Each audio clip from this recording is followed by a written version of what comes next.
রাসূলের দিদার পেয়ে যাবে। রাসূলের দিদার পাইলে তার জন্য দোজখের আগুন হারাম। রাসূল বলেন শুধু দোজখের আগুন হারাম না, আর ওয়াজাবাত লাহু শাফাআতি, তার জন্য আমার সুপারিশটা ওয়াজিব হয়ে যায়। এছাড়াও মান জারা কবরি ওয়াজাবাত লাহু শাফাআতি, যে ব্যক্তি আমি নবীর রওজা জিয়ারত করলো তার জন্য আমার সুপারিশটা ওয়াজিব হয়ে গেল। সুবহানাল্লাহ। তাহলে যারা হাজী সাহেব রয়েছেন, হজ করেছেন, ওমরা করেছেন, তারা রাসূলের রওজা জিয়ারত করেছেন, তাদের জন্য রাসূলের সুপারিশ ওয়াজিব হয়ে গেছে। বিশ্বাসের নাম লইব না, ঠিক কিনা বলে কর।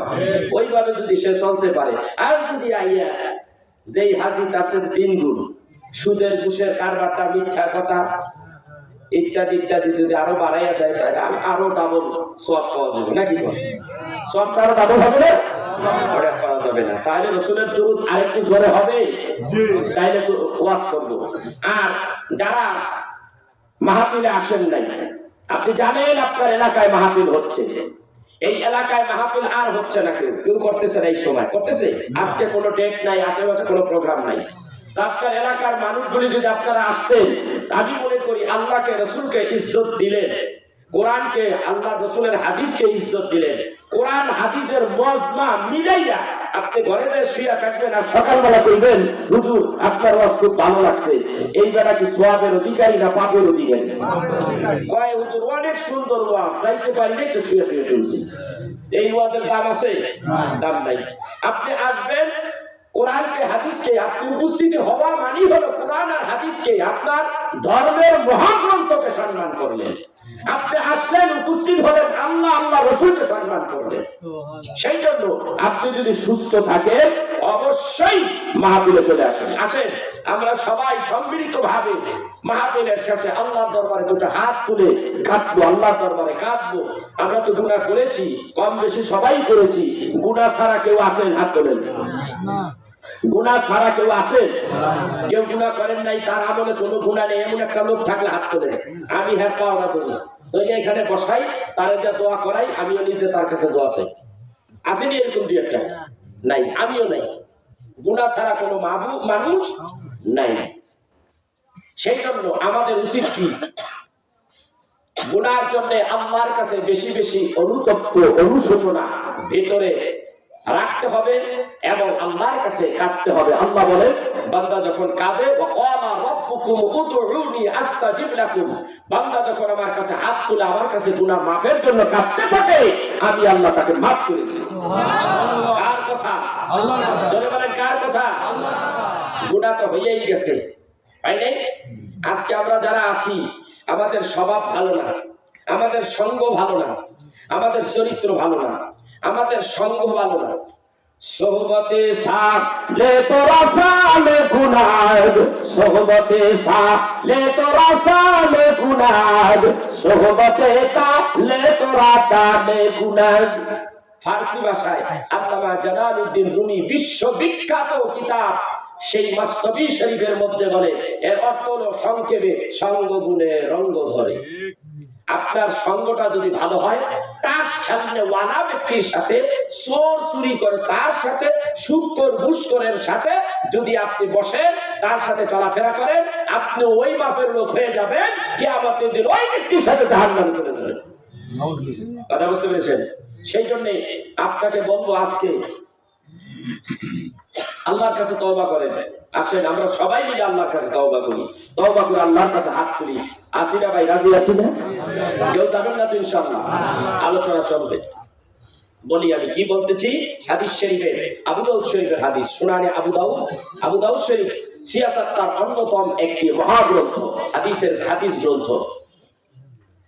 আল্লাহ রাব্বুল আলামিন এক পাপিষ্ঠ মানুষকে জাহান্নামের ভিতর থেকে তুললেন, জাহান্নামের দিকে তুলিয়া আনলেন। এবার এই পাপিষ্ঠ লোকটাকে ফেরেশতারে জিজ্ঞাসা করে, ফেরেশতা তুমি শোনো, আমি তো জাহান্নামী, তুমি আমাকে কেন জাহান্নামের ভিতর থেকে বের করে নিয়ে আসলা? আমি তো জাহান্নামী, আমাকে জাহান্নামের ভিতর থেকে কেন বের করে নিয়ে আসলা? ফেরেশতা জবাব দেয়, আল্লাহ তাআলা বলেছে, এই জন্যই আমি তোমাকে এই জাহান্নামের ভিতর থেকে বের করে নিয়ে আসলাম। আল্লাহ বলে ফেরেশতারে আরো বলে দাও। আল্লাহ তাআলা ঘোষণা করে দিলেন ফেরেশতার মাধ্যমে, এ জাহান্নামী ব্যক্তি, তুমি জাহান্নামে ছিলাম, আল্লাহ তোমারে বের করেছে তোমার বন্ধুর কারণে। আল্লাহ তোমার জাহান্নাম থেকে বের করেছে কার কারণে? গভীর মনোযোগ, এর গভীর মনোযোগ। তওবা করে আলাইবেন আজকে, একার তওবা করবেন আজকে। এই হাদিসটা বর্ণনা করার পরে তওবা করবেন, তওবা করে ভালো হয়ে যাবেন, সঙ্গ ভালো করবেন, ভালো হয়ে যাবেন, মিথ্যা কথা বলবেন না, সুদ ঘুষের ধারে কাছে যাবেন না। একটাই তো জীবন, মরতে তো হবেই। এই পৃথিবীর সুন্দর রং তামাশা, এই দৃশ্যগুলো দেখে আখিরাতকে ভুলে যাওয়া যাবে না। এই জাহান্নামী দেখতে পারেন ফেরেশতা, আমার কোন বন্ধুর কারণে আল্লাহ তাআলা আমাকে জাহান্নামের ভিতর থেকে বের করলো? ফেরেশতা জবাব দেয়, তোমার একজন বন্ধু ছিল দুনিয়ায়, তুমি খারাপ কাজ করতে, যে খারাপ কাজগুলির কারণে তুমি জাহান্নামে চলে গিয়েছো।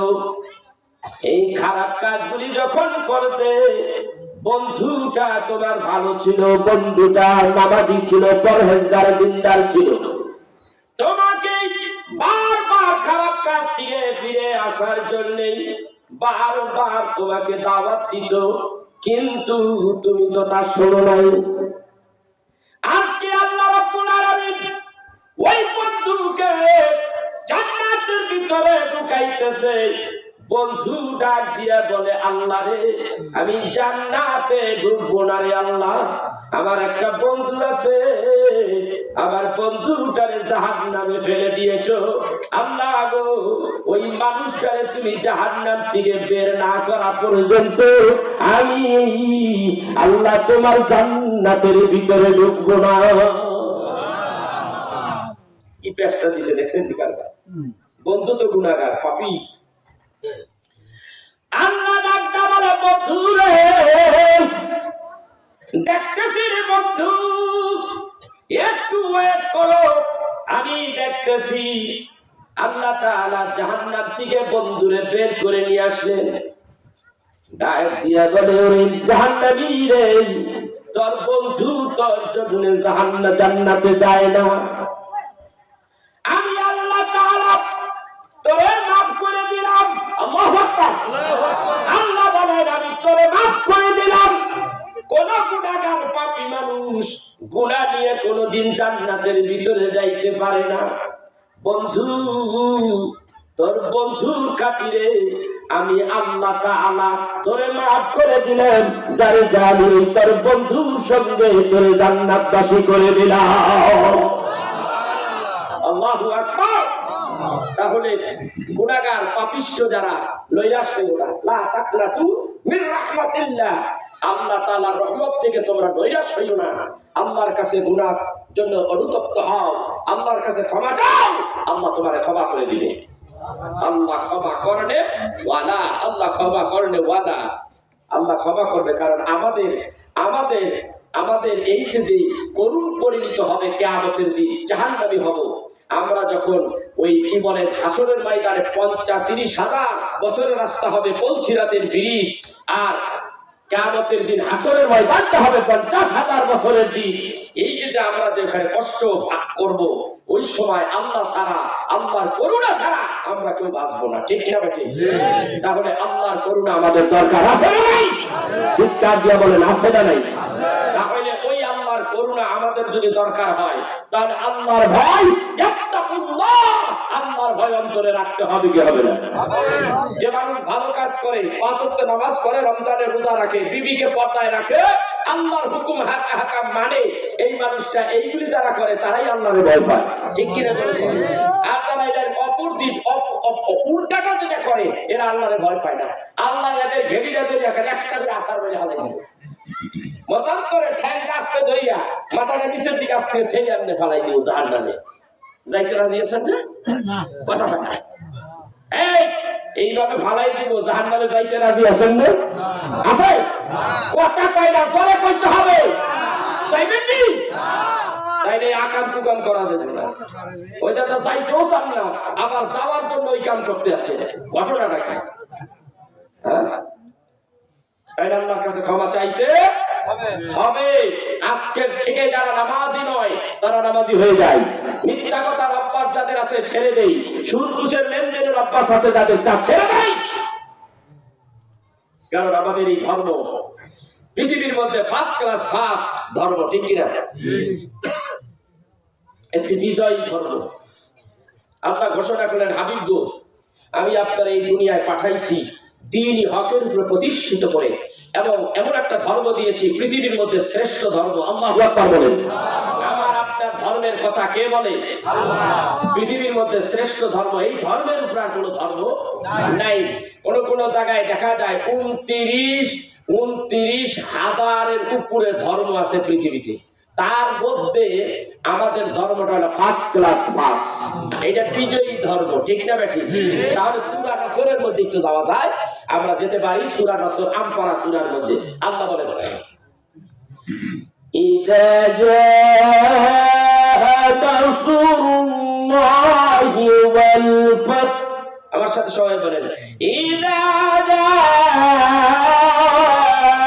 নাসরুল্লাহি ওয়াল ফাত ورأيت الناس يدخلون في دين الله أفواجا فسبح بحمد ربك واستغفر إنه كان توابا। এটার তাফসীর হলো এই, যখন মানুষ বিপদে পড়ে, কাফের দ্বারা মারতেছে, কষ্ট দিচ্ছে, দিনের কথা বলতে যাইয়া যারা বাধাগ্রস্ত হচ্ছে, যাদের উপরে আঘাত হচ্ছে, যাদের উপরে আক্রমণ হচ্ছে, আল্লাহ বলেন তোমরা কি করো, তোমরা ওয়েট করো, আল্লাহ তাআলা খুব শীঘ্রই তোমাদের বিজয় দান করবে। আল্লাহু আকবার। যখন আসলো, আসিয়াছে, ইদা জা নাসরুল্লাহ, আল্লাহর সাহায্য, নাসরুল্লাহ, আল্লাহর সাহায্য। আল্লাহর সাহায্য মুসলমানের জন্য আছে না নাই? ওই সময় 1500 বছর আগে আসলে, এখন আছে না নাই? না বিদায় ইন্ডিয়ায় গেছে না, বাংলাদেশে আছে তো। তাহলে নাসরুল্লাহ, নাসরুল্লাহি ওয়াল ফাত, ওয়াল ফাত শব্দের অর্থ হলো বিজয়। আমাদের ধর্ম কি বিজয়ী না পরাস্ত? বিজয়ী কিনা ধরে বলেন। আল্লাহ কোরআনে বলতেছে, দেখেন এই সূরাটা ছোট্ট সূরা, এইটাই হলো শেষ সূরা। এই সূরাটা দিয়েই আল্লাহ কোরআনুল কারীম শেষ করে দিয়েছে। আমরা মনে করি কুল আউযু বিরাব্বিন নাস, এইটা শেষ সূরা, আসলে এইটা শেষ সূরা না। এই সূরাটা দিয়েই আল্লাহ তাআলা 30 পারা কোরআন খতম করে দিয়েছে। আল্লাহু আকবার বলেন। এরপরে বলতেছেন, وَرَأَيْتَ النَّاسَ يَدْخُلُونَ فِي دِينِ اللَّهِ أَفْوَاجًا। আপনি লক্ষ্য করেন, আপনি অচিরেই দেখতে পাবেন মানুষেরা, কাফেরেরা দলে দলে ইসলামের মধ্যে দাখিল হবে। আল্লাহু আকবার। দলে দলে কোথায় দাখিল হবে? আমাদের দ্বীনের ভিতরে, ধর্মের ভিতরে আসতেছে, মানুষ আসতেছে। পৃথিবীর সর্ব জায়গায়, পৃথিবীর সব জায়গায় ইসলামের দাওয়াতের কাজ চলছে কি চলে না? চলতেছে। কাফেরেরা প্রতিদিন কিছু না কিছু আমাদের মুসলমানদের এই ইসলামের ধর্মের মধ্যে দাখিল হচ্ছে। আল্লাহ কোরআনে কয়, আর আমরা মুসলমান কিছু কিছু গাইয়া মুসলমান আছি, ওয়াজ মাহফিলে যাইতেই চাই না, কিন্তু গান দুইটা মহিলা বা একটা পুরুষ আর একটা মহিলা, এই সাইডে মহিলা, এই সাইডে পুরুষ, তরে দিলাম শরিয়াত, তরে দিলাম মারহত। আই হাই রে, মারহতটা কি আজকে শুনতে জানো? মানুষ বদলার মতো উপচে পড়ে, ঠিক না? এইগুলি দেখা যাবে ওই যে মানুষ যে এতগুলি হয়ে যায়, ওটি কি হিন্দু না, ওটি কি মালাউ, ওটি কি মুসলমান না? আমরাই তো চাই। এইগুলি কি ঠিক? কিন্তু ঠিক না, ওইখানে কিচ্ছু নাই। আছে আলেমদের কাছে, আছে কার কাছে? আলেমদের কাছে। হক্কানি আলেম, হক্কানি পীর বুজুর্গদের কাছ থেকে তুমি যা জানো জেনে নাও, যা জানা নাই তোমার তার কাছ থেকে জেনে নাও। ওখানে গিয়ে তোমার লাভটা কি? সত্যতা মিথ্যা দিয়া এউলা ফেউলা তাই খিচুড়ি বানাইয়া তারপরে দেখায়, ঠিক কিনা? তাদের এখন আমি আপনাদেরকে বলতে চাচ্ছি, এক্সকিউজ মি, কথাগুলি আমি কেন বোঝাচ্ছি একটু তালে নিয়ে আসতেছি, কথাগুলি বোঝার চেষ্টা করেন। এখন এই যে দিন রসুল দাওয়াত দিচ্ছে, রসুলের দাওয়াতের ফসল আল্লাহ জানাই দিলেন হাবিব খুব শীঘ্রই দলে দলে ঢুকতে থাকবে। কোথায়? ইসলামের মধ্যে, ফি দীনিল্লাহি আফওয়াজা। এরপরে বললেন হাবিব দাওয়াতের কাজ শেষ, ফাসাব্বিহ বিহামদি রাব্বিকা ওয়াস্তাগফির। হাবিব গো আপনার উম্মতের জন্য তাসবিহ পড়েন, হামদ পড়েন, অর্থাৎ আল্লাহর প্রশংসা করেন, আস্তাগফির এবং তওবা করেন উম্মতের জন্য, তার নিজের জন্য না। সুবহানাল্লাহ বলবেন না? ইন্নাহু কানা তাওয়াবা, আপনার পক্ষ থেকে উম্মতের নাজাতের জন্য তওবাটা কবুল করে নেওয়া হবে। আল্লাহু আকবার। রাসূল তওবা সোনার মদিনায় এখনো আমাদের জন্য করে কি করে না? জোরে করে কি করে না? এখনো কাঁদতেছে রাসূল সোনার মদিনায়, হায়াতুন নবী এখনো কাঁদে। আর এই হাবিবের মধ্যে দেখলাম আল্লাহর হাবিব এখনো রওজাতুল আতাহারে শুয়ে শুয়ে কান্দে, কিন্তু আমরা গুনাহ করতে ভালোবাসি, আর রাসূল আল্লাহর দরবারে এই উম্মতের জন্য কান্দে। এই রে মুসলমান, কেমন মুসলমান আমরা! এই ধর্মের আওয়াজ হযরতে বেলালের কানে গেল। বেলাল তখন কোন অবস্থায়? উমাইয়া বিন খালফ তার কৃতদাস হযরতে বেলাল রাদিয়াল্লাহু তাআলা আনহু পড়ে নিলেন, আস্তে আস্তে পড়ে নিলেন, লা ইলাহা ইল্লাল্লাহু মুহাম্মাদুর রাসূলুল্লাহ সাল্লাল্লাহু আলাইহি ওয়াসাল্লাম। এই কালেমা পড়ে নিলেন, এই বাবা নিজে মুসলমান হয়ে গেলেন, কিন্তু হাবশী গোলাম নবীজির সাহাবী, তারে গোলাম বলা যায় না, গোলাম বলাও যাবে না, কিন্তু আলোচনা পর জন্য তিনি যে গোলাম ছিলেন এই জন্য কথাটা বলতে হয়। ইনি ছিলেন উমাইয়া বিন খালফের কৃতদাস। এই অবস্থায় কলেমা পড়ে মুসলমান হয়ে গেলেন। মুসলমান হয়ে যাওয়ার পরে শরীরের মধ্যে জানি কেমন আসিলাম, অন্ধকারের মধ্যে আলোর সন্ধান পাইলাম। অন্ধকারের মধ্যে ছিলাম, যখন আলোর সন্ধান পাইলাম, অন্ধকারের ভিতর থেকে এই মানুষটা আলোর দিকে আসবে কি আসবে না? অন্ধকারের মধ্যে ছিলাম, আলোর সন্ধান পাইলাম, অনেকদিন পর আলোর সন্ধান পাইলাম, সে কি আর অন্ধকারে থাকবে না? আলোর দিকে যাবে, আলোর দিকে যাবে। কেননা আল্লাহ তাআলা বললেন, قد جاءكم من الله نور وكتاب مبين।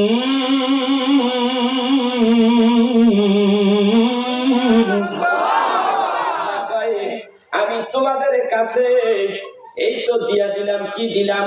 আলো দিলাম, নূর দিলাম, কিতাব দিলাম, কোরআন দিলাম, আলো দিলাম, কিতাব দিলাম। আলো রাসূলের হয়, রাসূলের কাছে আলো রাখাও। নবী হলেন নূরুন আলা নূর, এই নূরুন আলা নূর। তোমার এই অদৃশ্য থেকে যেই কিতাব নাযিল হলো, যেই কোরআন নাযিল হলো, এই কোরআনের কথাগুলি বুঝাইয়া দেওয়ার জন্য একজন রাসূল দুনিয়ায় দিলাম।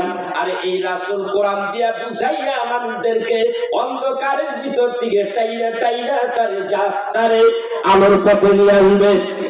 এই আলো ইসলাম, মানে আলো। এই ইসলামের দাওয়াত যখন হযরত বেলাল রাদিয়াল্লাহু তাআলা আনহু তার ভিতরে যখন ঢুকে গেছে, বেলাল তো অন্ধকারের ভিতরে থাকতে চায় না, গভীর মনোযোগ। হযরত বেলাল আর অন্ধকারের দিকে থাকতে চায় না, বারবার আলোর দিকে যাইতে চায়। এইভাবে আলোর দিকে যদিও যেতে চাই, কিন্তু তিনি হলেন একজনের কৃতদাস।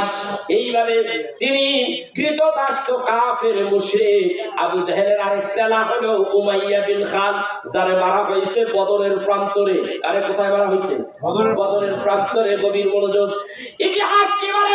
সহিহ বুখারীর মধ্যে কিতাবুল মাগাজির মধ্যে আসছে, আল্লাহর হাবিব আগেই ঘোষণা করে দিয়েছে, বদরের ময়দানে জিহাদ হওয়ার আগে আগে আল্লাহর হাবিব বলে দিয়েছে এই জিহাদের ময়দানে এই জায়গায় আবু জাহেলের মরণ হবে, এই জায়গায় উমাইয়ার মরণ হবে, এই জায়গায় অমুক ব্যক্তির মরণ হবে। আল্লাহর হাবিব হাত দিয়া দেখাইয়া দিয়েছে। নবী যেই জায়গায় জান্নাতে দেখাইলেন, ঠিক জিহাদের ময়দানে যখন জিহাদ হওয়ার পরে দিয়া মানুষ ব্যক্তিরা যখন কাফেরদেরকে দেখতে গেল, আবু জেহেল ওই জায়গায় মরছে যেই জায়গায় রাসূল দেখাইয়া দিয়েছে, উমাইয়া বিন খালদ ওই জায়গায় মরছে যেই জায়গায় রাসূল আগে দেখাইয়া দিয়েছে। তাহলে আবার নবী গায়েব জানে কি জানে না? নবী গায়েব জানে কি জানে না? গোটা কোরআন হলো গায়েব, এমনি গায়েব আল্লাহ জানিয়ে দিয়েছে। আল্লাহ যা জানাইছে, রাসূল আমাদের কাছে যা বলেছে, প্রত্যেকটা কথাই হলো গায়েব। ঠিক না ঠিক? রাসূল গায়েব জানে কি জানে না? রাসূল গায়েব জানে। তোমার গবেষণা নাই, তোমার চিন্তা ফিকির নাই, তুমি জানো না। রাসূল গায়েব জানে। এরপরে রাসূল হাজির ও নাজির, আল্লাহ তাআলার ক্ষমতার বলে রাসূল হাজির ও নাজির হয়ে যায়। আল্লাহু আকবার। যে কোনো জায়গায় রাউজাতুল আতহার থেকে যে কোনো উম্মতের ঘরে রাসূল হাজির হয়ে যেতে পারে। লিআন্না রূহান নবী হাজির ফি বুয়ুতি আহলিল ইসলাম। যে কোনো জায়গায় একজন ইসলামের আহাল যিনি মুসলমান, তার বাড়িতে রাসূল সরাসরি হাজির ও নাজির। আল্লাহু আকবার। ক্লিয়ার। এখন হযরত বিলাল রাদিয়াল্লাহু তাআলা আনহু তিনি কি বলতেছেন? ভেতরে চাপ দিয়া রাখে।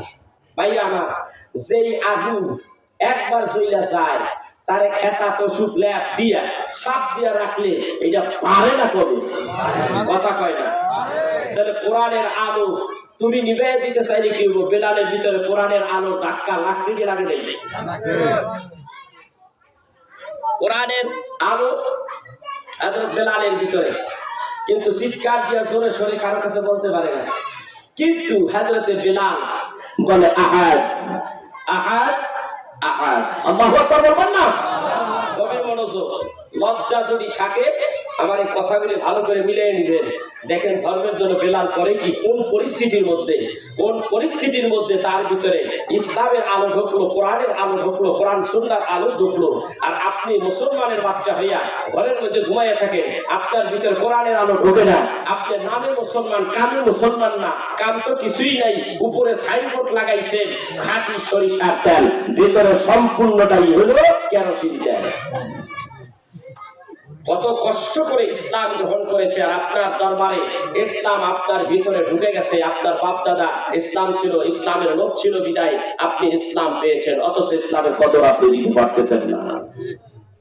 হযরত বেলাল কেমন বেলাল? হযরত বেলাল একটা চিৎকার দিয়ে বলে আল্লাহু আকবার, আল্লাহু আকবার। কাফেরদের মধ্যে প্রকাশ হয়ে গেল, খবর চলে গেছে তার মনিবের কাছে, উমাইয়া বিন খালদ। উমাইয়ার কাছে খবর চলে গেছে। উমাইয়া এই কথা কইছে, বলে হ্যাঁ তাহলে ঠিক আছে। তার সন্ধ্যায় তার বাড়িতে ডাকা হলো, বেলাল তোমাকে আজকে শুনলাম আমার লোকজন বলল তুমি আল্লাহু আকবার বলেছো। বলে হ্যাঁ আমি আল্লাহু আকবার বলেছি। আমি শুধু আল্লাহু আকবার বলি নাই, আমি বলেছি লা ইলাহা ইল্লাল্লাহু মুহাম্মাদুর রাসূলুল্লাহ সাল্লাল্লাহু আলাইহি ওয়াসাল্লাম। এই কথা বলেছো? উমাইয়া তো তেরেবা করে চলে আসছে। ডাক দিয়া বলেন, কে বেলাল এমন কেন হয়নি? তুই তো আমার কৃতদাস, আমি তোরে কিনে এনেছি। বেলাল রে, আমি তোরে যেইভাবে বলবো সেইভাবেই তুই থাকবি, যেইভাবে বলবো সেইভাবেই তুই থাকবি। আমার খেলার পুতুল, আমি তোরে যেইভাবে নাচাবো তুই তো সেইভাবে নাচবি। হযরতে বেলাল বলে, ধর্মের বিষয়ে আমি ওইভাবে নাচতে চাই না। আমি বেলাল সত্যের সন্ধান পেয়ে গেছি। আমার ভিতরে কোরআন হাদিসের আলো আমার ভিতরে এসে গেছে। মদিনাওয়ালা কামলিওয়ালা নবীর দ্বীনের দাওয়াত আমার ভিতরে এসে গেছে। কত কষ্ট করে দ্বীনের দাওয়াত দিয়েছে, আর তিনি কত কষ্টের মধ্যে দ্বীন কবুল করলেন। ডাক দিয়ে বলেন, আমার মদিনাওয়ালা কামলিওয়ালা নবী, সেই দাওয়াত আমার ভিতরে ঢুকে গেছে। অমনি উমাইয়ার উপরে শুরু হয়ে গেল নির্যাতন। চাবুকের বাড়ি, চাবুক দিয়া বাড়ি দিতে দিতে শরীরের ভিতর থেকে রক্তগুলি ঝরে ঝরে পড়তে লাগলো। হযরত বিলাল, বিলালকে ডাকতে বলে, এ বিলাল, এইভাবে মারতেছি, আবার তোরে জিজ্ঞাসা করি, বলবে আমি আল্লাহ মানি না, মদিনাওয়ালা কামলিওয়ালা নবীর আমি মানি না, বলবে মানি না। না না, আমি মদিনাওয়ালা পাগল হয়ে গেছি, আমি মদিনাওয়ালার পাগল হয়ে গেছি, আমি আল্লাহর পাগল হয়ে গেছি। শুধু কিতাবের মধ্যে লেখে আহাদ আহাদ আহাদ আহাদ আহাদ বলে আরব নিয়ে পিটাইতে লাগলো। এই জালিমেরা পিটাইতে লাগলো, এই বেয়াদব কাফিররা পিটাইতে লাগলো। এরপরে সকালবেলা যখন এসে গেল, রৌদ্র বেড়ে গেল, উত্তপ্ত বালুর ভিতরে হযরত বিলালকে করে করে শোয়া রাখলো, উচিত করে শোয়া রাখলো, বুকের উপরে বড় একটা পাথর দিয়ে রাখলো। হযরত বিলাল ভারী ওজন সহ্য করতে পারে না, বারবার হযরত বিলাল বলে আহাদ আহাদ আহাদ। এইভাবে যখন এইভাবে কষ্ট করে আর খালি আহাদ আহাদ বলে, হযরত বিলাল ক্লান্ত হয়ে গেছে, ভাত তো সইতে পারে না, রুহটা মনে হয় বের হয়ে যাবে। কিতাবের মধ্যে আছে বাবা, এই কিতাবটা দাখিল ক্লাসে আরবি ভাষায় পড়ানো হয়, ঠিক আছে? এই কিতাবটা দাখিলত 9 এর মধ্যে আরবি সাহিত্যের মধ্যে আমরা পড়েছি। হযরত বিলালকে ডাকতে বলে, আহাদ আহাদ বন্ধ কর, মুহাম্মাদের নাম বন্ধ কর, এখন বন্ধ কর, না বন্ধ করলে নির্যাতনের তুফান আরো লাগাইয়া দেব, নির্যাতনের আগুন আরো লাগাইয়া দেব। কিভাবে লাগায়? হযরত বিলাল কয় আহাদ, উত্তর দিতে পারে না যে তোমার কথা মানি না, মানবো, কোনো কথা উত্তর নাই, এক কথা উত্তর আহাদ আহাদ আহাদ। সকাল রাত চলে গেল, দিন আসলো, আবার দিন গেল, রাত আসলো। সকালবেলা আজকে নির্যাতনের তুফান আরো চালিয়ে দিচ্ছে, এমন ভাবে বাচ্চাদের হাতে, ছেলেদের, ইয়ং ছেলেদের হাতে এই হযরতে বিলালকে উল্টা দিকে পাও বাঁধে, তারপরে বলতেছে মরুভূমির এই উত্তপ্ত বালুর উপরে টানতে থাক। হযরতে বিলালকে সারাদিন মরুভূমির বালুর উপরে টানতেছে, আর বিলালকে জিগায় ইসলাম গ্রহণ করা তোমার কি মিটেছে? এখনো সময় আছে, ছেড়ে দাও, মুহাম্মাদের ধর্ম ছেড়ে দাও, মুহাম্মাদকে ছেড়ে দাও। না না, এই কথাও বলতে পারে না, কথাই তার একটা আহাদ আহাদ আহাদ। আল্লাহু আকবার। এই হলো মুসলমান। মুসলমান যদি একবার, মুসলমানের ভিতরে যদি একবার কোরআন সুন্নাহর ফোকাস আলো যদি একবার ঢুকে যায়, তার অবস্থাটা এরকমই হয়, ঠিক কিনা জোরে কর। এত সোজা না ইসলাম। ইসলামকে আমরা ঘরের ভিতরে নিয়ে গেছি, এই কথা ঠিক কিনা ভাইরা আমার?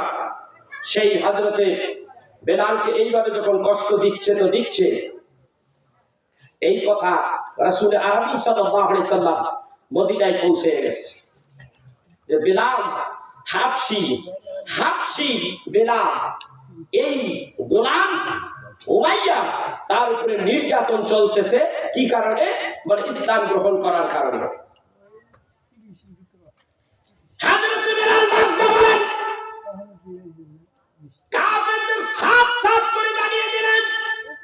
উমাইয়া যখন তারে জিজ্ঞাসা করে, এখনো সময় আছে, তুমি এই ধর্ম ছেড়ে দাও, মুহাম্মাদকে ছেড়ে দাও। আমি চাই মুহাম্মাদকে আনিয়া, মুহাম্মাদকে তরবারি দিয়া আঘাত করিয়া রক্তগুলি টপ টপ করে চাপ করতে থাক। তুমি কি মনে করো? তুমি খুশি রাবেদার? যদি খুশি হও তাহলে আমি তোমাকে ছেড়ে দেব। ডাক দিয়া বলে জীবন চলে যাবে, তবু আব্দুল্লাহর পোলা মুহাম্মাদের গায়ে একটু নখের আঁচড় লাগুক, আমি বিলাল এইটা চাই না। খবর রাসূলের কাছে চলে গেল যে এমন আশিক হয়ে গেছে বিলাল। তাহলে হযরতে রাসূল আরবি সাল্লাল্লাহু আলাইহি সাল্লাম ডাকলেন হযরতে আবু বকরকে। গভীর মনোযোগ। আবু বকর আমার নবীর সামনে এসে হাজির হয়ে যায়। আল্লাহর হাবিব ডাকতে বলে, আবু বকর, আমার একটা আশিক, আমার একটা মহব্বতের উম্মাহ উমাইয়া বিন খালফের এই জানোয়ারের খপ্পরে পড়েছে। ইসলাম গ্রহণ করেছে, আমি নবীকে নবী হিসাবে মেনে নেবার কারণে এর উপরেই এমন অত্যাচার চলতেছে, লোমহর্ষক অত্যাচার শুরু হয়ে গেছে। তুমি কি পারবে হযরতে বেলালকে ওখান থেকে মুক্ত করে আনতে? আবু বকর ডাকতে বলেন, ইয়া রাসূলুল্লাহ, ইয়া হাবিবাল্লাহ, আপনি দোয়া করেন গো হাবিব, আমি হাবশী বিলালকে আনার জন্য উমাইয়ার বাড়ির দিকে রওনা হচ্ছি গো নবীজি। রওনা হয়েছে, বাড়িতে এসে বসে আয়েশা ডাক দেখো, উমাইয়া, এই উমাইয়া। ডাকে পাওয়ার আছে, কারণ আবু বকরের বংশ অনেক বড় বংশ।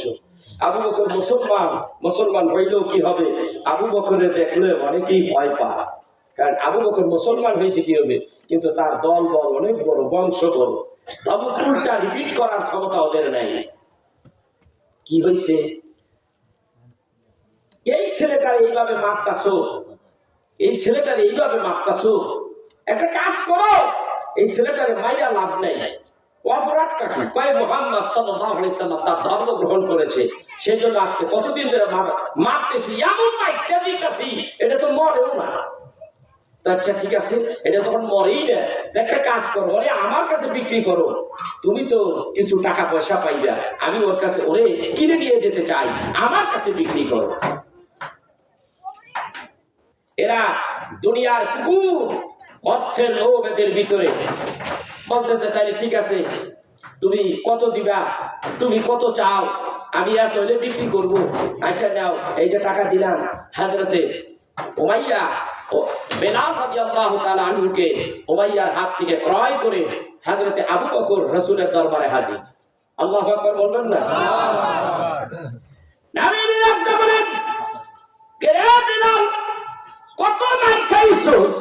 ইয়া রাসূলুল্লাহ, ইয়া হাবিবাল্লাহ, আপনি তাকাইয়া দেখেন আমার পিঠের মধ্যে কালো কালো দাগ হয়ে গেছে, উমাইয়া আমারে কতবার মারছে। এই ধর্ম আমি ত্যাগ করি নাই বলে উমাইয়া আমাকে উত্তপ্ত বালুর উপরে শোয়াইয়া রাখছে, শীত করিয়া উবুত করিয়া। আবার রাত্রিবেলা আমার বুকের উপরে বিশাল বড় একটা পাথর চাপা দিয়া রাখছে গো নবীজি। বারবার আমাকে জিজ্ঞাসা করে, আব্দুল্লাহ পোলারে ভুলিয়া যাও, আল্লাহ ভুলে যাও। আল্লাহকে, আল্লাহ হইল মানাত, আল্লাহ হলো লাত, আল্লাহ হলো শামস, আল্লাহ হলো শামস, এইগুলি হলো মূর্তি, বড় বড় মূর্তির নাম, এইগুলি হলো আমাদের খোদা। হযরতে বেলাল বলে, না না, আল্লাহ হইল আহাদ, আহাদ। আমি সব কথার জবাব এক কথাই দিয়ে দিয়েছি, বারবার প্রশ্ন করেছে আর আমি বলেছি আহাদ, আহাদ, আহাদ। এ বেলাল, এমন ভাবে করে মারছে বেলাল, চাবুকের গায়ের মধ্যে চাবুকের আঘাত দেখা যায়, আঘাতের মধ্যে দেখা যায় রক্ত জমে আছে। ইয়া রাসূলুল্লাহ, ইয়া হাবিবাল্লাহ, শুধু আঘাত চাবুক দিয়েই দেয় নাই গো নবীজি, চাবুক দিয়ে পাইরানের পরে আমার পিঠের চামড়াগুলি যখন ফেটে গেছে, ওই ফাটা চামড়ার ভিতরে আবার লবণ দিয়া যাইতা ধরতো গো নবীজি। এই কথা যখন আল্লাহর হাবিবের কাছে বলে, হযরতে রাসূল আরবি চোখের পানিগুলি ফেলে ফেলে কান্দে। কে বেলাল, এত কষ্ট কেমন করে সইলি? নবীজি গো, আমি জানি না গো নবীজি, তবে আল্লাহর মহব্বত আর আপনার মহব্বত কলিজায় ছিল বলেই আল্লাহ তাআলা আমারে এই ক্ষমতা দিয়ে দিয়েছে এই অত্যাচার সহ্য করা। এই ক্ষমতা আল্লাহ তাআলা আমাকে দিয়ে দিয়েছে। ও মুসলমান জাতি, তুমি কেমন করে সেই ধর্মকে অপমান করো, সেই ধর্মকে তুমি মূল্যায়ন করো না, সেই ধর্মের কর্মগুলি তুমি করো না, সেই ধর্মের কর্মগুলো প্রধান কর্ম হলো নামাজ। তুমি নামাজ পড়ো না, তুমি মসজিদের মাহফিলে আসো না, তুমি মসজিদে যাও না, তুমি মাদ্রাসার মধ্যে তোমার দিলটা লাগাইয়া দাও না, তুমি ভালো কাজে অংশগ্রহণ করো না, যত আকাম কুকাম জেহেন আছে সেখানে বল্লার মতো লাগিয়া থাকো। এরপর কয় জান্নাত চাই, হুজুর জান্নাত চাই। হুজুর জিগায় জান্নাতে যাইবা কারা কারা? হাত তুলে দেয়, আমরা সবাই জান্নাতে যাব। জান্নাত কি শ্বশুর বাড়ি গোয়াল ঘর? এত সোজা জান্নাত? আচ্ছা, সুস্থ মতোই জান্নাতে যাইয়ে, সুস্থ মতোই যাইয়ে 50,000 বছর এই দেশের 1000 দিন, ওই দেশের 1 দিন। এই বরাবর 50,000 বছর হবে। এই 50,000 বছর হাসরের ময়দানে একটু ভালো করে পড়ো। তারপরে 30,000 বছরের রাস্তা হবে পলচিরাতের ব্রিজ, ওইখান দিয়ে একটু ঘুরতে থাকো। তারপরে জান্নাতের খবর বলবো। এই 80,000 বছর পর্যন্ত ঘুরতে থাকো। আর মুমিন ইমানদার বান্দা যারা, আল্লাহ রাব্বুল আলামিন তাদেরকে একটা করে বোরাক দিয়ে দিব। এই মুমিন ইমানদার বান্দা আল্লাহর বন্ধু যারা, তারা ওই বোরাকের পিঠের মধ্যে উঠবো, একটা চোখের পলকে তারা এই 50,000 রাস্তা পার হবে।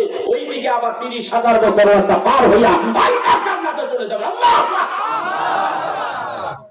ফিকহ শাস্ত্রে কিতাবের মধ্যে আসছে, ওই মানুষগুলি জান্নাতে যাবে, আল্লাহ তাদেরকে জান্নাত দিয়ে দিব। হাসরের ময়দানে তাদের পানির তৃষ্ণা লাগবে, জিহ্বাটা বের হয়ে আসবে, এইভাবে নাভি পর্যন্ত ঝুলে থাকবে, তাদের পানির তৃষ্ণা লাগবে। আল্লাহ যাদের জান্নাত দিবে তাদেরকে ডাকবেন, ডাকলে রাসূলের কাছে আসবে। হাউজে কাউসারের কিনারে রাসূলের কাছে সবাই একত্রিত হবে। রাসূল বলে, আমার সাথে কাল কিয়ামতের দিন হাসরের ময়দানে আমার উম্মতের সঙ্গে দেখা হবে হাউজে কাউসারের কিনারে। আল্লাহু আকবার। ওখানে আমি থাকবো, আমি থেকে আমার উম্মতগুলিকে নিজ হাতে খাবে কাউসার, কাউসারের পানিগুলি আমি তার মুখে ঢেলে দেব। একটা ফোঁটা পানি যদি কারো গলার মধ্যে একবার যায়, আল্লাহ রাব্বুল আলামিন তার জান্নাতের মধ্যে না নেওয়া পর্যন্ত তার পানি তৃষ্ণা লাগবে না। অন্য হাদিসে আসে, যেই ব্যক্তি হাউজে কাউসারের পানি খাইলো, আল্লাহ তার জান্নাত না দেওয়া পর্যন্ত আল্লাহ ক্ষান্ত হবে না। হাউজে কাউসারের পানি শান্ত কথা কয় না। হাউজে কাউসারের পানি বানাইছে কি দিয়ে? মধু, শারাবান তাহুরা, মধু। তারপরে এই যে জমজমের পানি, কোন এক কিতাবে লেখে জমজমের পানি আছে, মধু আছে, দুধ আছে। এই তিনটা, মধু, দুধ, তারপরে জমজমের পানি, এই তিনটা জিনিস দিয়ে আল্লাহ তাআলা এই হাউজে কাউসার বানাইছে। এই হাউজে কাউসারের মারেফত হইল, ওই হেঁটে গেলে ভেজাল হয়ে যাবে। এই হাউজে কাউসারের মারেফত হইল কোথায়? অনেক দূর। এখনো রাসূল আরবি সাল্লাল্লাহু আলাইহি সাল্লাম উম্মতের বেদনায় কান্দে। তার এই চোখ দুইটা একেবারে হাউজে কাউসার, ওই উর্ধ্ব জগতে যেখান থেকে তার উৎস, হাউজে কাউসারের উৎস যেখানে, ওইখানে তার এই চোখ দুইটা আছে। এখনো রব্বি হাবলি উম্মতি কইয়া নবী আমার কাঁদতেছে। ওই চোখের পানিগুলি এই হলো হাউজে কাউসারের পানি। আল্লাহু আকবার। আপনি জানেন এই কথা? কথা জানেন? হাউজে কাউসারের পানিটা হলো রাসূলের চোখের পানি। যে উম্মতের বেদনায় কান্দে রাসূল আমার, এখনো মদিনায় কান্দে। রাউজাতুল আতাহারে হায়াতুন নবী এখনো উম্মতের জন্য কাঁদতেছে। সেই চোখের পানিগুলি হলো হাউজে কাউসারের পানি। মাদারিজুন নবুওয়াত খুলে দেখেন, এটার ভিতরে আসছে গোলাপ ফুল আছে না? গোলাপ ফুল চেনেননি? গোলাপ ফুল কথা কয় না। এই গোলাপ একবার যদি আপনার হাতে আসে, কে না চায় একটু নাকে ঘ্রাণ নিতে? কথা কয় না। এর জন্ম কোথার থেকে? মাদারিজুন নবুওয়াত কিতাবের মধ্যে লেখে, এর জন্ম হলো রাসূলের ঘাম থেকে এর জন্ম হয়েছে। এই গোলাপের, এই জন্য গোলাপ একটা ওষুধ। এই গোলাপ পাপড়িগুলি ছিঁড়ে ছিঁড়ে খাবে। যে মানুষ এই গোলাপের পাপড়ি খাবে, আল্লাহ রাব্বুল আলামিন তার পেটের স্টোমাক ভালো রাখবে। কথা বুঝতে পেরেছেন তো ভাইরা? আমার রাসূল আরবি সাল্লাল্লাহু আলাইহি সাল্লাম এই বিলালকে নবীজির মুহাব্বত ভালোবাসা দেখে এই বিলালকে মসজিদে নববীর কি বানাইছে? জোরে কর, জোরে কর। মসজিদে নববী মুয়াজ্জিন বানাইছে। সেই মুয়াজ্জিন আযান দেয়। পৃথিবীতে কেউ আযান দিলে ভালো লাগে না, হযরতে বিলাল আযান দেয়। আযান দিলে মানুষ বেশি হয়, মুসল্লি বেশি হয়, সবার কলিজাটা ঠান্ডা হয়ে যায়। আল্লাহু আকবার বলবেন না? আল্লাহ কয় আমার কুদরতি কলিজাটা ঠান্ডা হয়ে যায় বিলাল যখন বলে আশহাদু আন্না মুহাম্মাদার রাসূলুল্লাহ।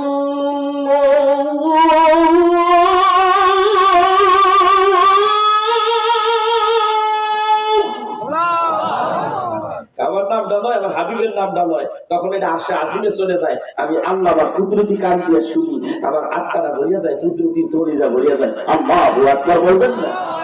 এটা আল্লাহ কয় আমার জন্য ভালো, আমার কাছে মজার জিনিস। আর মুসলমান, তোমার জন্য এর পরের স্টেপ আসতেছে, হাইয়া আলাস সালাম।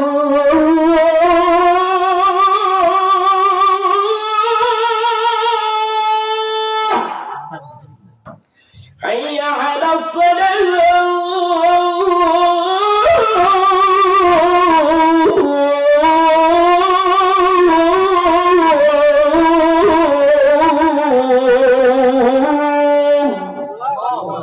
ভালো লাগে কথা কয়টা ভালো লাগে যারা নামাজ পড়ে না ভালো লাগে না আল্লাহ এখানে বলতেছে হাইয়া আলা সালাহ এসো নামাজের জন্য পারতো না কোথায় আইতে কয় নামাজের জন্য আসো এসো নামাজের দিকে এরপরে স্টেপে আবার কি কয় দেখে মুয়াজ্জিন বলতেছে এটা হাদিস শরীফের মধ্যে আসছে এইভাবে মুয়াজ্জিন ডাকতেছে হাইয়া আলাল ফালাহ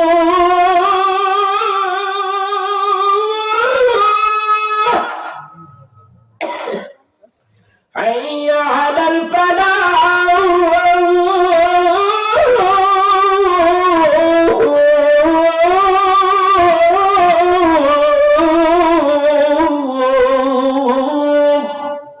حي على الفلاح حي على الفلاح এসো কল্যাণের দিকে মুক্তির দিকে আসো এই ঘরের মধ্যে আসলে তুমি মুক্তি পেয়ে যাবে কে কয় আহা মানুষ সেখানে যায় না ভুলে গেছে আমার আল্লাহর ঘরকে ভুলে গেছে আল্লাহ কিয়ামতের দিন আমিও তোরে ভুলে গেলাম আচ্ছা কত দেখি আল্লাহ যদি আপনার আমার ভুলে যায় উপায় কি আর আছে আচ্ছা আমি আপনাদের একটা কথা বলি আপনারা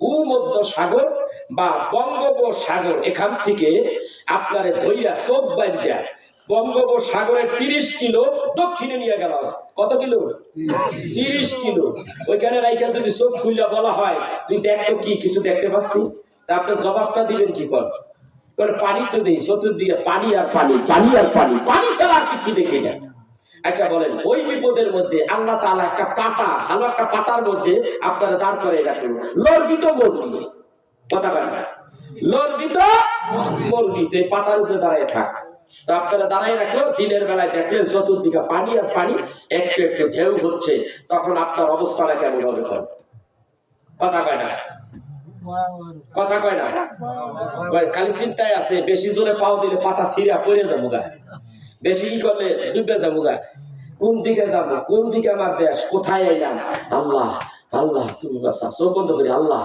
আল্লাহ কারণ ওইদিকে চায় না আল্লাহ তুমি আমার বাঁচা ও এইরকম বিপদের বেলা আল্লাহ আল্লাহকে বিরুদ্ধে বসছো ঠেলায় বসছো যখন আমি আল্লাহ এইরকম বিপদে পড়েছে আল্লাহর ডাক করে সে আল্লাহর সাথে ঠাট্টা ছাড়া আর কিছু করে না কথা কয় না ইমানদার ব্যক্তি বিপদে পড়লে সে যদি আল্লাহ করে ডাক দেয় ও বন্ধু তুমি আমাকে ডাক দিয়েছো বন্ধু তোমাকে আমি বিপদ থেকে উদ্ধার করা আমি আল্লাহর জন্য ওয়াজিব হয়ে যারা শত্রু যদি এইভাবে পড়ে এই শত্রু বেশি বেশি আল্লাহ আল্লাহ করে যেই ব্যক্তি চুরি করতে যায় রাইতে বেশি বেশি আল্লাহ আল্লাহ করে আল্লাহরে দরাদারি করি না আজরাইলের বাড়িতে চুরি করতে যদি ধরা পড়ি তাহলে আমার কোবাইয়া এখানে দাঁড়িয়ে নেই এই সময় আল্লাহ আল্লাহ বেশি করে ঠিক কিনা আমরা মুসলমান আমরা আল্লাহরে ভয় পাই না কিন্তু বিপদে যখন করি তখন আল্লাহ আল্লাহ আল্লাহ আল্লাহকে আর ঠাট্টামি করিস না এরপরে ইয়াং বয়সে ইবাদত নাই বুড়া যখন বুড়া হয়ে গেছে গা আল্লাহ এই মরণ লাগবে আল্লাহ আল্লাহ এখন মসজিদ ঘরে যায় এই মসজিদ ঘরে যাওয়ার কোনো লাভ আছে কথা কয় না এই বেটা তুই মসজিদ ঘরে গেছো যখন বুড়া কালে দাড়ি সব পাইকা ছাপ আবার মসজিদে গেছো এখন শীতের দিনে কি করছে দেখেন অবস্থাটা দেখেন শীতের দিন অজু করছে ভালো মতন অজু করতে পারে না এরপরে গরম পানি টানি দিয়ে অজু টজু করে অজু টজু করে মসজিদে গেলে মাশাআল্লাহ এইবার দিছে আবার ডায়াবেটিসের ভাব আছে চাপ দিয়ে দিছে আর সাপ যখন দিছে নামাজ পিয়া মারছে তো সেন খুললা সাপ পারে না ঠাস করে ছাইয়া দেয় এরপর যখন পানি খরচ করে আসে তখন 10 ফোঁটা পড়ে আমার ভাইয়া এই নাপাক অবস্থায় এখন যে আল্লাহ আল্লাহ করতেছেন মসজিদ করে এই আল্লাহ আল্লাহ দান আছে না নাই নাই কিন্তু যেই মানুষ ইয়াং বয়স থেকে যেই মানুষ যৌবন বয়স থেকে আল্লাহর ইবাদত করে আর বৃদ্ধ বয়সে আইসা যদি এই সমস্যাও হয় যৌবন কালের ইবাদতের কারণে এই ইবাদত আল্লাহ কবুল করে নিতে পারে ফাইজলামি করেন না জীবন একটাই যেদিন আল্লাহ ধর্ম একেবারে বিপদ ঘটাইয়া লইবে বাঁচার কোনো উপায় নাই যদি ফাইজলামি করার আমোদ প্রমোদ কইরা যদি বাঁচন যাইতো তাহলে ভাই আমি যা পাজি রে ভাই আমার চাইতে পাজি আপনি বেশি না আপনার ঘাড়ের উল্টা বস্তা আপনি কত পাজি কিন্তু উপায় নাই ওই পাজিগিরি করে মাপ পাওয়ার কোনো আশাই নাই, আশঙ্কা নাই।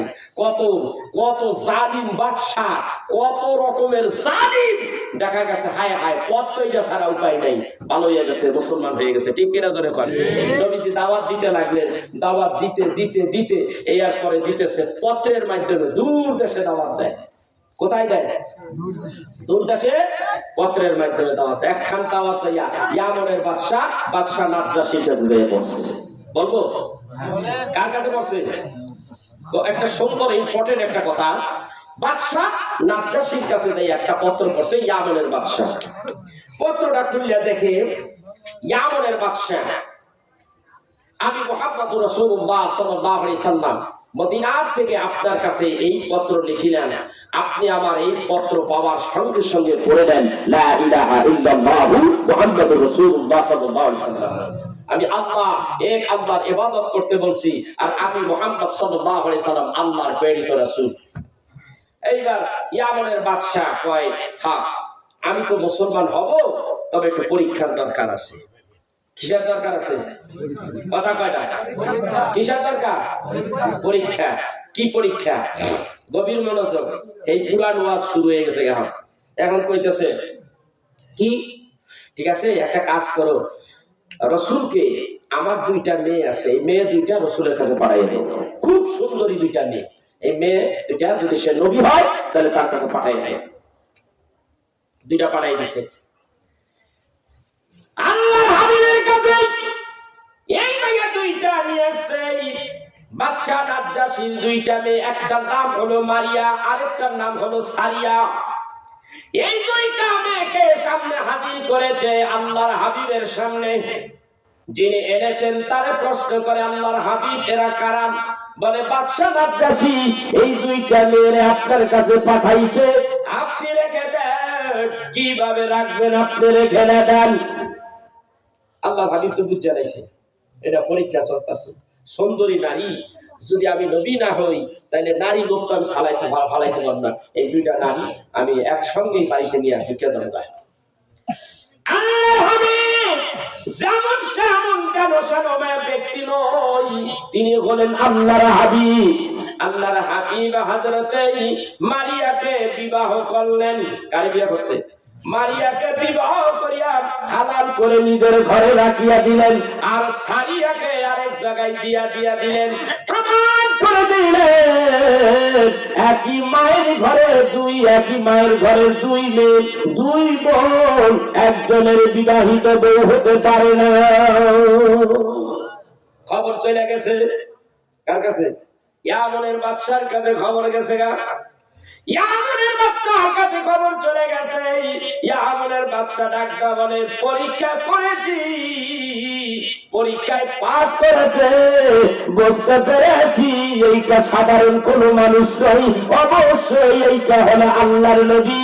পড়তে দেরি নাই, সঙ্গে সঙ্গে পড়ে নিলেন না ইলাহা ইল্লাল্লাহু মুহাম্মাদুর রাসূলুল্লাহ সাল্লাল্লাহু আলাইহি সাল্লাম কলেমা পড়ে নিছে। আরে এই বাদশা নাজ্জাশী সর্বপ্রথম যখন আপনার কি ৮০ জন বা ৮১ জন মানুষ যখন মক্কা নগরে নির্যাতনের তুফান তাদের উপরে যখন চলতে লাগলো, আল্লাহ রাব্বুল আলামিনের হাবিব বললেন ৮১ জন তোমরা আগে আবিসিনিয়ার বাদশা আবিসিনিয়ায় গিয়ে তোমরা হিজরত করো।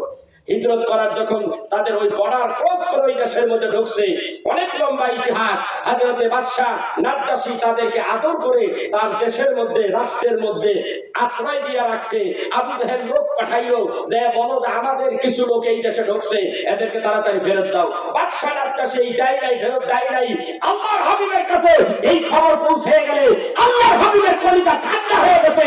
আল্লাহ রাব্বুল আলামিন বাদশা নাজ্জাশীর জন্য দোয়া করছে। আল্লাহু আকবার। বাদশা নাজ্জাশীর উপর আল্লাহর হাবিব রাজি হয়ে গেছে। হাবিব রাজি হইলে আল্লাহ কি বেরাজ থাকতে পারবে? এই বাদশা নাজ্জাশী ইন্তেকাল করবেন রাসূল আমার মদিনায়। খবর গেল বাদশা নাজ্জাশী ইন্তেকাল করেছে। রাসূল আরবী সাল্লাল্লাহু আলাইহি সাল্লাম একেবারে মনে কষ্ট পাইলেন, কারণ আজকে তার আঘাত লাগতেছে। বাদশা নাজ্জাশীকে সে স্মরণে রাখলেন এই জন্য যে আমার নির্যাতিত নিপীড়িত আমার স্বামী 81 জনকে আমি আবিসিনায় যখন পাঠাইলাম, হযরতে এই বাদশা নাজ্জাশী তাদের কোনো কথাই শুনে নাই। আবু জাহেলের পক্ষ থেকে যেই বার্তা আসলো সেটাকে প্রত্যাখ্যান করে আমার মুসলমান জাতিকে তার দেশের মধ্যে যখন আশ্রয় দিয়ে রেখেছে, সে হলো আমার বন্ধু। আজকে বাদশা নাজ্জাশী দুনিয়া থেকে বিদায় হয়ে গেছে। ফেরেশতায় ডাক দেখো, জিবরাইল ডাক দেখো, ইয়া রাসূলুল্লাহ বাদশা নাজ্জাশী জানাজা করেন। বাদশা নাজ্জাশী জানাজা পড়তে কি কয়? কথা কয় না। ফেরেশতা জিবরাইল বলতেছে, ইয়া রাসূলুল্লাহ বাদশা নাজ্জাশীর তিনি ইন্তেকাল করেছে, তার জানাজা পড়েন। সম্ভব?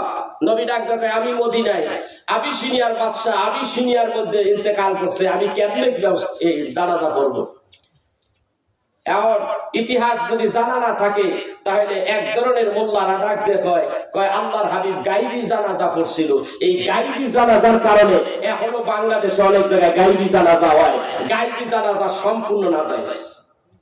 রাসূলুল্লাহ সাল্লাল্লাহু আলাইহি সাল্লাম জানাজা পড়লেন। কার জানাজা? হযরত বাদশা নাজ্জাশীর জানাজা পড়েছে। গভীর মনোযোগ, ইসলামকে আপনি জানতে হবে, ইতিহাস আপনার জানতে হবে। ভাইরা আমার, এই বাদশা নাজ্জাশীর জানাজার নামাজ হযরত রাসূল আরবি সাল্লাল্লাহু আলাইহি সাল্লাম পড়েছেন। তিনি গায়বী জানাজা পড়ে নাই। জিবরাইল আলাইহিস সালাতু ওয়াস সালাম তার একটা পাখা, তাকে 600 পাখা দেওয়া হয়েছে, তার একটা পাখা দিয়া হযরত বাদশা নাজ্জাশী ওই দেহটাকে সেই আবিসিনিয়ার ভিতর থেকে এনে রাসূলের সামনে তার তুলে ধরলেন। রাসূলের সামনে তুলে ধরলে আল্লাহর হাবিব, আমার হাবিবুল্লাহ নবী, আমার আল্লাহর বন্ধু হযরত বাদশা নাজ্জাশীর জানাজা আর নামাজ আদায় করলেন। আল্লাহু আকবার। এই হলো আমার রাসূল, এই হলো আপনার আমার ধর্ম। এবার আসেন, রাসূল দুনিয়াতে বিদায় হয়ে গেল। হযরতে বেলাল কি পাগলের মতো হয়ে গেল। বেলাল আযান দিতে কয়, বেলাল আযান দেয় না, জোর করিয়া উঠাইছে, বেলাল রাজি না। এক পর্যায়ে যাইয়া বেলাল আযান দিতে গেছে। তিনি এক বর্ণনা এসেছে বেলাল রাদিয়াল্লাহু তাআলা আনহু তিনি মিনারায় উঠলেন। মিনারায় উঠে তার একটা অভ্যাস ছিল, রাসূলুল্লাহ সাল্লাল্লাহু আলাইহি সাল্লাম ওই মিনারার ভিতরে মসজিদে মেম্বারের ভিতরে বসে থাকতেন আর তিনি মিনারার উপরে উঠতেন। রাসূলকে যেন দেখা যায় এই বরাবর উঠিয়া তিনি বলতেন, আশহাদু আন্না মুহাম্মাদার রাসূলুল্লাহ।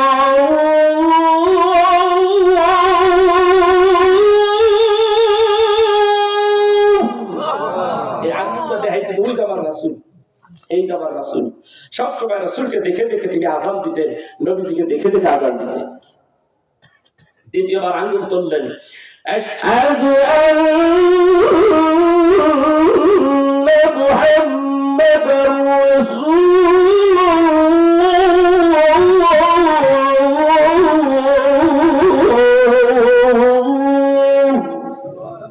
আমার ভাইরা, এই মানুষটা যদি এখন আযান দিতে উঠে আর যদি রাসূলকে না পায় অবস্থাটা কেমন হয় বলেন তো দেখি। আজকে আর রাসূলকে দেখতে পাই না। হযরতে বেলাল রাদিয়াল্লাহু তাআলা আনহু কয় দেশে আর থাকবো না, গেছে গা। এই দেশ থেকে সিরিয়া শাম দেশে যায় বলেছে, যেই দেশে রাসূলকে পাওয়া যায় না ওই দেশে আমি বেলাল থাকবো না। বেলাল চলে গেছে, চলে যায় আর সেখানে 6 মাস। হযরতে আবু বকরের শাসন আমল চলে গেল। হযরত ওমরের শাসন আমল আসলো। ফার্স্ট টাইম হযরতে ওমর চিঠি লিখলেন হযরতে বেলালের কাছে, বেলালকে এই মুহূর্তে মদিনায় দরকার। বেলাল, আমার চিঠি পেয়ে তুমি জলদি চলে আসো। কেমনে তুমি আমার রাসূলকে ভুলে তুমি সেই সিরিয়া শাম দেশে পড়ে আছো? তিনি বলেন, যে দেশে রাসূলকে পাওয়া যায় না সেই দেশে আমি বেলাল যাব না। এইভাবে কাঁদলেন। তিনি কাঁদতে কাঁদতে পত্রখানা বুকের উপরে নিয়ে ঘুমিয়ে গেলেন। ঘুমের ঘরে আল্লাহর হাবিব আসলেন, এসে ডাক দেয়া বলে, এ বেলাল, কেমন কইরা আমারে ভুলিয়া, আমি নবীকে ভুলিয়া তুই কেমন করিয়া সিরিয়ার শাম দেশের মধ্যে পড়ে আছো? এ বেলাল, মনকে শাম এই মুহূর্তে ছেড়ে দাও। বেলাল রে, জলদি আসো, তুমি জলদি আসো। এত তাড়াতাড়ি আমি নবীকে তুমি কেমন করে ভুলে গেলাম? তিনি আচমকা ঘুমের থেকে উঠলেন, উঠা দেখে হায় হায় কি দেখলাম। দেরি করলেন না, ব্যাগ ঠ্যাগ গুছাইয়া মদিনার দিকে হাজির। মদিনার দিকে হাজির। আর দেরি করেন নাই, রাসূলের রওজা জিয়ারত করলেন, সবাই ধরলেন আযান দাও বেলাল। বেলাল আযান দিলেন। আযান দেওয়ার সঙ্গে সঙ্গে যে মানুষগুলি একেবারে মসজিদ মুখী ছিল যদিও, কিন্তু ওই মসজিদের ভিতরে গেলে তাদের প্রাণ আছে কি নাই বোঝা যায় নাই। বেলালের আযান দিলে তাদের ভিতরে পরিপূর্ণ প্রাণের প্রাণ এবং যে সবলতা সজীবতা তার ভিতরে ফিরে আসলো। তারা দলে দলে মসজিদের দিকে হাজির হয়ে গেল। এই ছিল মুসলমানদের ইতিহাস, নামাজের ইতিহাস। নামাজ তো আমরা পড়ি না।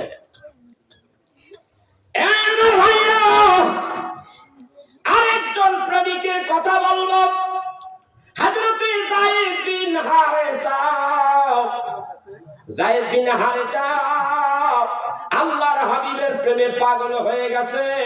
কেউ তারে পাগল বানাই নাই, ইচ্ছা করে পাগল হয়ে গেছে। যায়েদ বিন হারেসা কেমন হয়েছে আপনি জানেন? ইতিহাস প্রমাণ করে যায়েদ ছোট্টবেলায় মা বাবার সঙ্গে নানার বাড়ির দিকে যাচ্ছিল। প্রতিমধ্যেই একদল দস্যু যায়েদকে ছোটবেলায় কারিয়া নিয়ে যায়, চুরি করে নিয়ে যায়। নেওয়ার পরে এইগুলি এক জায়গায় করা হয়, চুরির মালগুলি এক জায়গায় করা হয়। এই মালগুলি এক জায়গায় হলে হযরতে মা খাদিজা ঘটনাক্রমে যায়েদকে ক্রয় করে নিলেন। আল্লাহর হাবিবের সঙ্গে হযরতে যায়েদের সঙ্গে যখন হযরতে রাসূলের সঙ্গে মা খাদিজার সঙ্গে বিয়ে হলো, হযরতে যায়েদকে হযরতে মা খাদিজা আল্লাহর হাবিবকে তোহফা দিলেন, হাদিয়া দিয়া দিলেন। এই যায়েদ রাসূলুল্লাহ সাল্লাল্লাহু আলাইহি ওয়াসাল্লাম যায়েদকে কোলে নিলেন। হাদিস শরীফে আসছে যায়েদ ছোট মানুষ, ধীরে ধীরে বড় হলো। গভীর মনোযোগ, আপনাদের সমস্যা হচ্ছে, চলে যান। যাবেন কে? চলে যাবেন? চলে যান। ইসলামের দারুণ কথাগুলি সামনে আসতেছে, পর্যায়ক্রমে আমি নিয়ে আসতেছি। যায়েদ বড় হয়ে গেল, যায়েদ ইসলাম কবুল করলো। ইসলাম কবুল করার পরে মা বাবা জানতে পারছে মুহাম্মদ সাল্লাল্লাহু আলাইহি সাল্লাম তার কাছে হযরতে যায়েদ আশ্রিত আছে। হযরতে যায়েদের কাছে মা বাবা আসলো। মা বাবা আয়েশা ডাক দিয়া কয়, এ যায়েদ তুই কই? রাসূল কয়, তুমি কারে ডাকতেছো? বলে যায়েদকে ডাকতেছি। বলে তোমরা কারা? বলে আমরা হলাম যায়েদের বাবা, আমি হলাম যায়েদের বাবা। তুমি যদি যায়েদের বাবা হও তাহলে জানতে চাই আজকে এতদিন পরে কেন এসেছো? বলে আমাদের সন্তান হারিয়ে গিয়েছিল, আমরা জানতে পেরেছি আপনার কাছে আছে, আমাদেরকে আমাদের সন্তানটা ফিরাইয়া দাও, সন্তান ফিরাইয়া দাও। রাসূলুল্লাহ সাল্লাল্লাহু আলাইহি সাল্লাম এখন সন্তান ফিরাইয়া দিব কি দিব না? কারণ যায়েদ রাসূলুল্লাহ সাল্লাল্লাহু আলাইহি সাল্লামের কোনো ছেলে সন্তান ছিল না। যায়েদকে তিনি ছেলের মতো লালিত পালিত করে বড় করেছে। এখন কি রাসূল সাল্লাল্লাহু আলাইহি সাল্লাম তার বাপ যখন ছেলেকে চাইতেছে, রাসূল কি দিয়ে দেবে না দিবে না? কথা কয় না? দিবে। ইনসাফ রাসূল কেমন ইনসাফ! আল্লাহর হাবিব বলেন, আমি বলবো যায়েদ চলে যাও, এইটাও ঠিক হবে না। আর আমি যায়েদকে জোর করে রেখে দেব, এইটাও ঠিক হবে না। বাবার কথার জবাবে বলে, যায়েদের বাবা রে, তোমারে বলি তোমার ছেলেকে সামনে আনা হোক, তারপরে যায়েদ যদি যাইতে চায় যায়েদকে নিয়ে যাও। যায়েদকে সামনে আনা হলো। যায়েদ রে, তোমার বাবা আজকে এসেছে তোমাকে নেওয়ার জন্য। তুমি যদি যেতে চাও, আমি নবী মুহাম্মদুর রাসূলুল্লাহ তোমাকে রাখবো না, তুমি চলে যেতে পারো। প্রেম ভালোবাসা কারে কয়, ইসলাম কারে কয় দেখে যায়েদ জবাবটা দেয় কি? এটা করুণ কথা। যায়েদ ডাকতে বলে, নবীজি এই দুনিয়া ছাড়তে পারি গো নবীজি, কিন্তু আমি আপনাকে ছাড়তে পারি না, আপনার কত বাড়ি ছাড়তে পারি না গো নবীজি, আমি যাব না গো নবীজি, যাব না নবীজি। আমাকে যিনি এনেছিলেন হযরতে মা খাদিজা, তিনি দুনিয়ায় বেঁচে নাই। আজকে হযরতে আয়েশা বেঁচে আছে মদিনায়।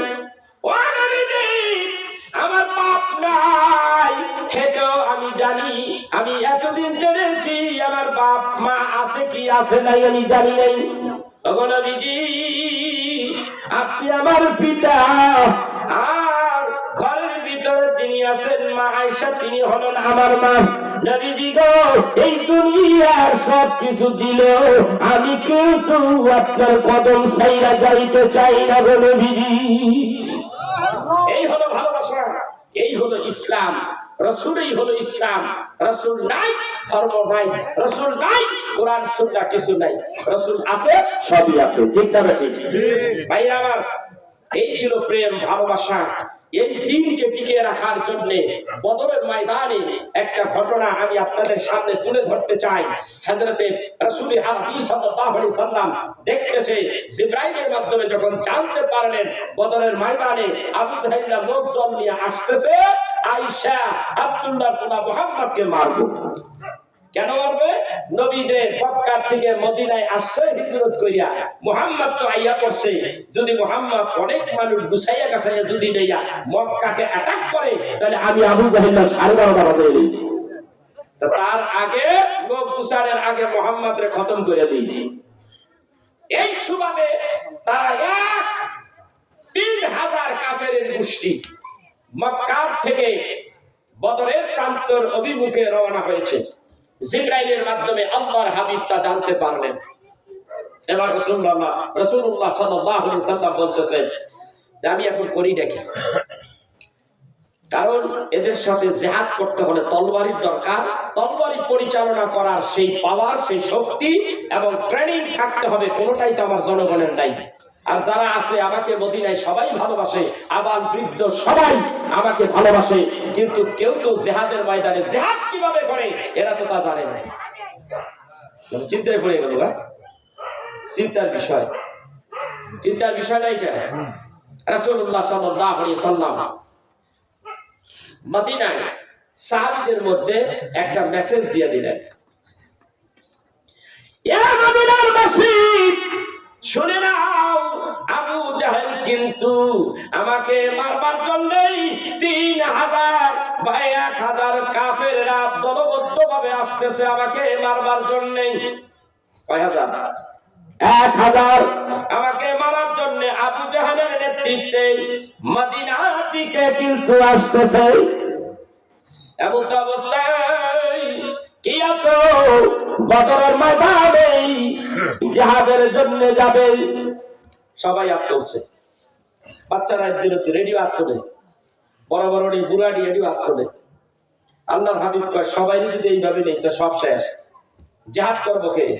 বাচ্চাদের নিলে এডিও তো শেষ। আল্লাহর হাবিব সব করারে বলতেছে লাইনে দাঁড়া, লাইনে দাঁড় করাই দিছে। ভাইরা আমার দেখে, জিহাদ ইসলামকে টিকিয়ে রাখার জন্য তারা কি করেছে আর আমরা কি করি, সেই রসুলের জন্য কি করব, রসুলের ডাকে কিভাবে তারা সাড়া দিচ্ছে। সবাই, আল্লাহর হাবিব বলে সবাই নেওয়া যাবে না, তাইলে কি করতে হবে? সবাই লাইন ধরে দাঁড়া। আর্মিতে লোক নেয়, দেখছেন না আপনারা? দেখছেন না আর্মিতে লোক নেয়? সবাই যায়, সবাই গেলে কি সবাই লাইনে খারাপ? পরীক্ষা নিরীক্ষা আছে না নাই? কথা কয় না, আছে না নাই? কোন সময় লাইনে দাঁড়াই গেলে দেখা যায় দেখতে তো হিরোর মতো, টিকার সব ঠিক আছে। কোন সময় দেখা যায় ভালোই তো ভালোই আছে, মাঝে মধ্যে হাঁটতে হাঁটতে যায় পরে কি বিদ্যা দোকানের মধ্যে একটা পাড়া দিয়ে আসে, দেখি না? থাকতে পারে, করে না, এটা ঠিক আছে। ঠিক না ঠিক? এটা ঠিক আছে না? আছে না নাই? এরকম অবস্থা আছে না নাই? বাংলাদেশে আছে। আল্লাহর হাবিব একটা ট্রেনিং দিচ্ছে, সবাই লাইনে দাঁড়া। তো সব করে লাইনে দাঁড় করাইয়া আল্লাহর হাবিব একটা করে বাঁচতেছে। তুই যাইতে পারবি? তুই যা। তুই যা, তুই বাইরে, তুই যাইতে পারবি না, তুই এই 5টা যা, দুইটা বাদ। এইভাবে যখন বাদ করতেছে আর যতটি নিতেছে, নিতে 313 জন হয় না, 312 জন হয়েছে। কয়জন হয়েছে? কথা কয় না, কয়জন হয়েছে? 312। গভীর মনোযোগ, গভীর মনোযোগ। এই রসুলের মহাব্বত, প্রেম, ভালোবাসা এইবার দেখুন কেমন আছে। এই জন্য আমি সবাইকে রাসূলের মহাব্বতে একটা গজল শুনাইয়া দিই, নবীজির প্রেম ভালোবাসা ভিতরে যেন আরো বেড়ে যায়, সেজন্য এই গজলটা আমি শুনিয়ে দিই আপনাদেরকে। শুনবেন? আমরা রাসূলের উম্মত, খুশি না বেজার? কারা কারা বেজার হাত তোলেন তো দেখি। কারা কারা বেজার রাসূলের উম্মত হইয়া একটা হাত তোলেনছে? একটা হাত তোলে না। তাহলে বোঝা গেল যার হাত তোলার কোনো দরকার নাই যে কারা কারা খুশি, ঠিক কিনা জোরে বল? তাহলে সবাই খুশি, সেই রাসূলের উম্মত হইতে পেরেছি, সেই জন্য আমরা খুশি না বেজার? খুশি আছি তো?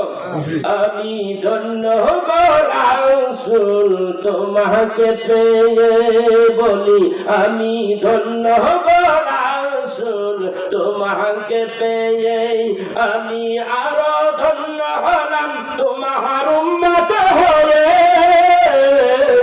আমি ধন্য গো রাসূল তোমাকে পেয়ে, বলেন আমি ধন্য গো রাসূল তোমাকে পেয়ে, আমি আরো ধন্য হলাম তোমার উম্মত হয়ে। আমি ধন্য গো রাসূল তোমাকে পেয়ে। ঠিক না? আমি তো ধন্য হয়ে গেছি, রাসূলের উম্মত হতে পেরেছি, আমি আরো ধন্য হয়েছি, নবী গো তোমারে পাইছি, ঠিক কিনা? সব নবীর আল্লাহর কাছে গেছে, আল্লাহ ওই নবীর উম্মত বানাও। কারো দোয়া কবুল হয় নাই, খালি একটা নবীর দোয়া কবুল হয়েছে, তিনি হলেন সাইয়েদনা হযরতে ঈসা আলাইহিস সালাতু ওয়াস সালাম। তিনি আসবেন, তিনিও আসবেন, তার আগে আসবে হযরত ইমাম মেহেদী। দুইজন আসবে, তাদের কবরের জন্য সৌদি সরকার জায়গা রেখে দিয়েছে। দেখবেন রওজা জিয়ারত করলে 5টা ফুটা, কয়টা ফুটা? 5টা ফুটা।